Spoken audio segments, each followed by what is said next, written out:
رفتارات.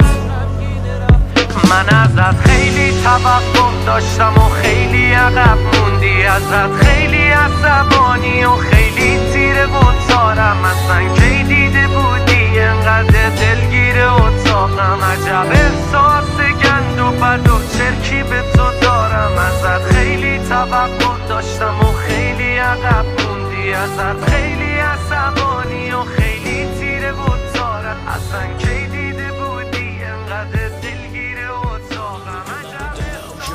دلم داد میزد دق میگفت باشه چته، سر جنگیدم با خودم رفتی ولی الان بام داری منطقی حرف میزنی. تو یه اشتباه بودی از اول جنگ، شد قسمتم جام تو سر بکشم. نکشتیم ولی زخمی کل تنم، الان خوب بلدم که تو دل بکنم. عقل و منطقم میگه نبود دل عاشقته، دلم داد میزد دق میگفت باشه چته، سر جنگیدم با خودم رفتی ولی الان بام داری منطقی حرف میزنی. تو